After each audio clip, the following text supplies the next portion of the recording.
WBTV, covering breaking news live. More reporters on the important stories live. Tracking your first alert weather live. WBTV News live at 5 starts right now with the First Alert Weather Day.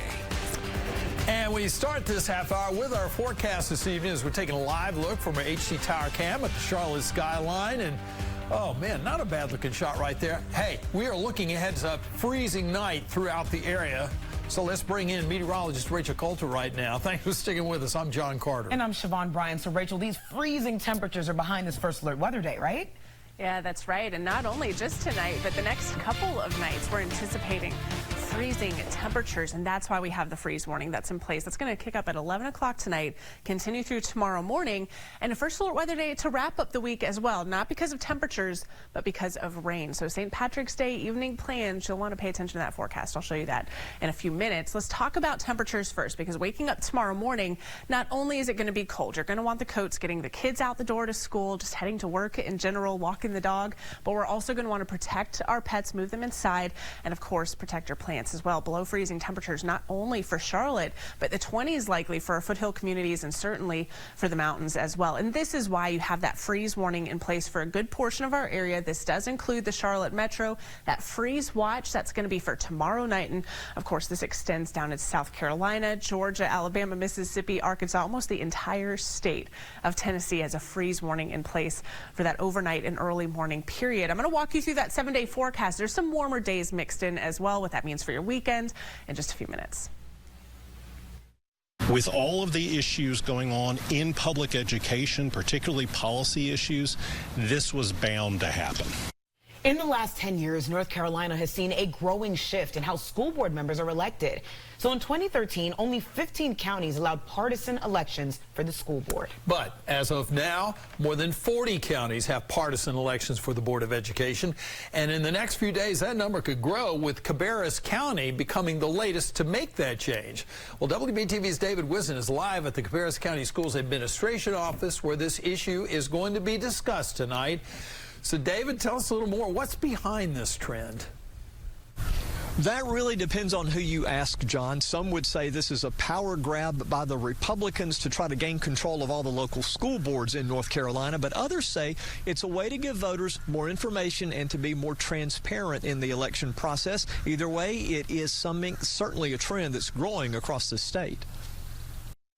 Cabarrus has become more and more politically competitive in recent elections. Political scientist Dr. Michael Bitzer says with the political polarization now evident across the country, this is something that was bound to happen. I think North Carolina, like the rest of the country, is heavily engaged in this polarization effect and the sorting dynamic of people going into their respective partisan tribes. What I would say is I'm not doing this for me.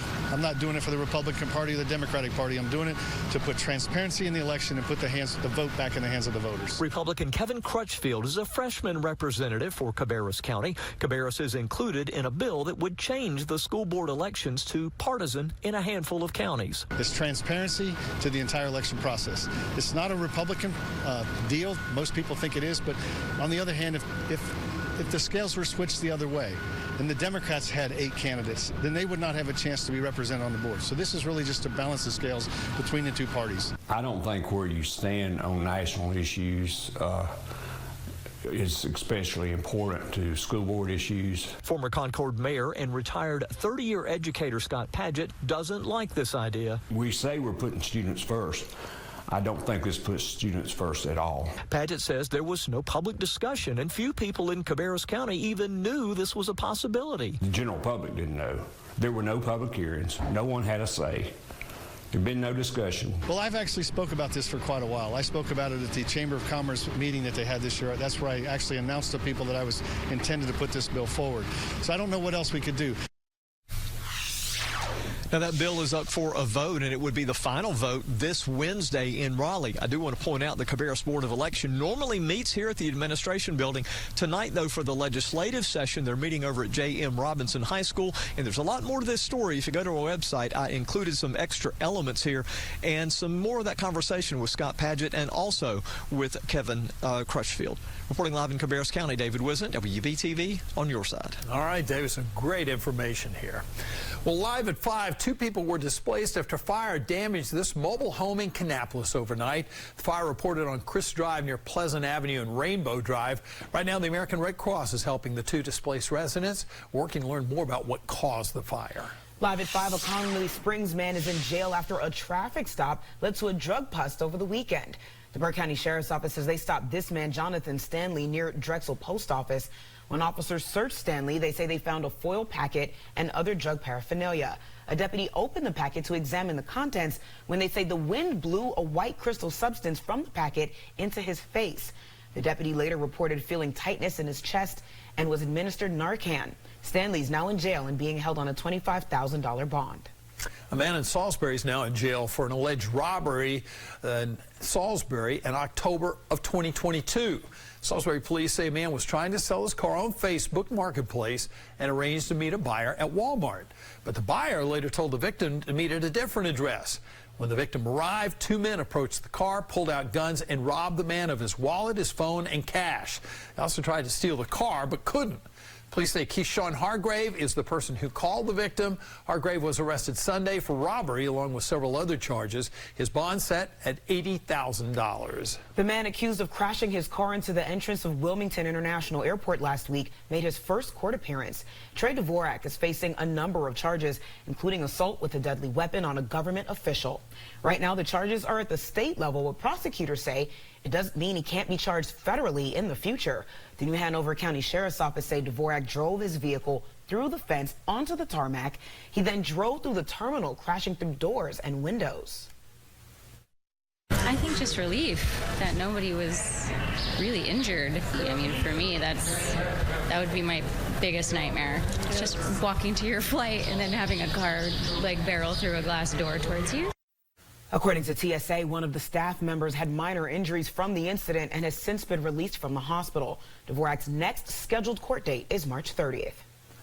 Well, in the next few years, billions of dollars in economic investment will come to South Carolina, with companies such as BMW and Scout Motors vowing to bring in thousands of new jobs. State leaders say their next focus is ensuring South Carolinians are ready to fill them. State House reporter Mary Green explains how. A bill called the Statewide Education and Workforce Development Act now sits with the Senate after passing the House in an overwhelmingly bipartisan fashion.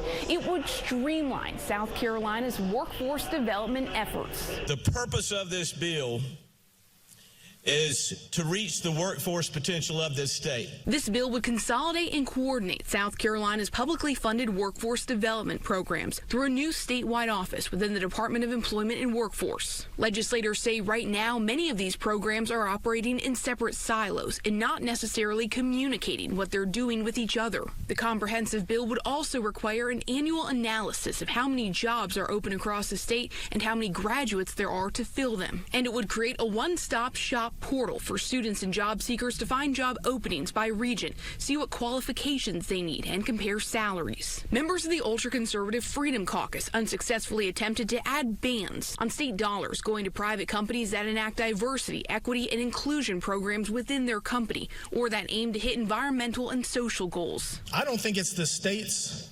responsibility, nor do I think the state should promote bringing in woke corporations who seek to undermine the values of our constituents. We have corporations that have these goals, and we already work with them. BMW, for example, Volkswagen that's coming here, Boeing, Volvo. If a company chooses to have internal goals, we should not look at them and say, we have no point in working with you. This bill resulted from the work of a committee formed last summer by the Speaker of the House to figure out how to best prepare South Carolina for future economic growth and development. Reporting from the State House, I'm Mary Green. And that committee says it plans to introduce other bills and measures later this session aimed toward that same goal. Live at 5, a near record low unemployment rate, a strong job market, and consumer spending. These all sound like great things. So why does it make economists and the Federal Reserve nervous? Economists say over the past few months, there has only been around 1 unemployed worker for every 2 jobs available, intensifying inflation more rapidly than we're used to. That is why the good news about unemployment and new increases in the number of people who are employed will result in pressure on the Fed to slow down the economy and reduce price pressures, wage pressures that tend to be contributing to inflation in the economy. So when will the Fed be happy and take their foot off the brake? Well, experts say the sweet spot is around 5% unemployment and 2% inflation. Spring break is here, and while many airlines are dealing with one of the busiest travel seasons in years, they also have a problem on their hands: a shortage of pilots. Fewer pilots means higher ticket prices and fewer flights for you. But United Airlines hopes its new approach will attract more pilots to the job. It's opening its own pilot school, Wbtv Academy. It is a huge plus since the cost and time to become a pilot discourages people from applying. For decades, you could take for granted that the military and civilian flight schools were going to produce enough pilots, and all you had to do is go out and hire them. But now that there is a shortage, programs like this are going to be important to the future. United's Wbtv Academy is also working to diversify a workforce that's overwhelmingly white and male. Its first graduating class is 80% women or minorities. Well, after 13 years, a Charlotte family still has hope that someone will come forward with information about their son's killing. We have the story of this local murder mystery coming up next. And an update on CAT's leadership expected during tonight's City Council meeting. What we can expect from the transportation organization after their second in command was placed on leave last week.